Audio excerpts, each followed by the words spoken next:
Mr. President, 1 month ago, the President initiated an air campaign against ISIL in Iraq. ISIL is a dangerous terrorist organization committing atrocities against thousands of people, including American hostages, and a strong American response to include military action is certainly warranted. In the first month of the air campaign, 2 explanations for the mission were given by the President. We began with a mission for a humanitarian purpose and also the need to protect American embassy personnel.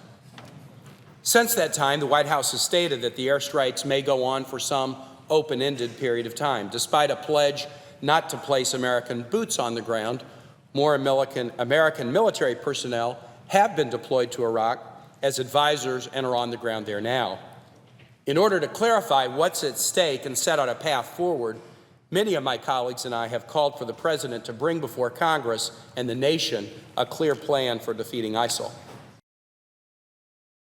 I rise particularly today to urge the President not just to inform us of what he plans to do, but to follow the Constitution and seek congressional approval to defeat ISIL.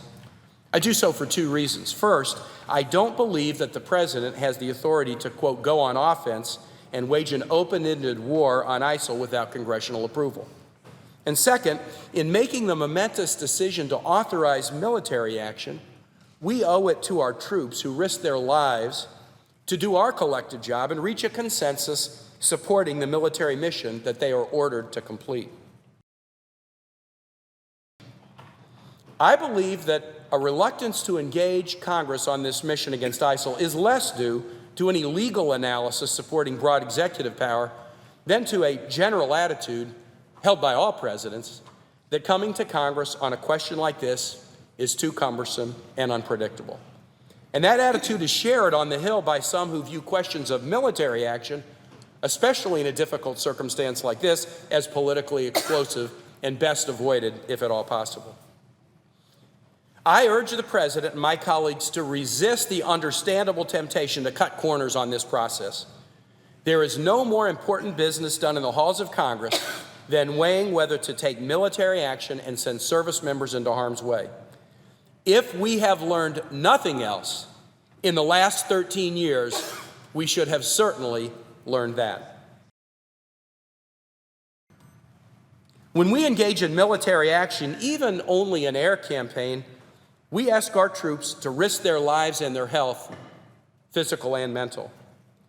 Of course, we pray for their complete safety and success, but let's be realistic enough to acknowledge that some may die or be injured or be captured or see these things happen to their comrades in arms. Even those who come home physically safe may see or do things in war that will affect them for the rest of their lives. The long lines of people waiting for VA appointments today or hoping to have their VA disability benefit claims adjudicated are proof of this. In short, Mr. President, during a time of war, we ask our troops to give their best, even to the point of sacrificing their own lives. When compared against that, how much of a sacrifice is it for a president to engage in a possibly contentious debate with Congress about whether military action is a good idea? How much of a sacrifice is it for a member of Congress to debate and vote about whether military action is a good idea? While congressional members face the political costs of debate on military action, our service members bear the human costs of those decisions.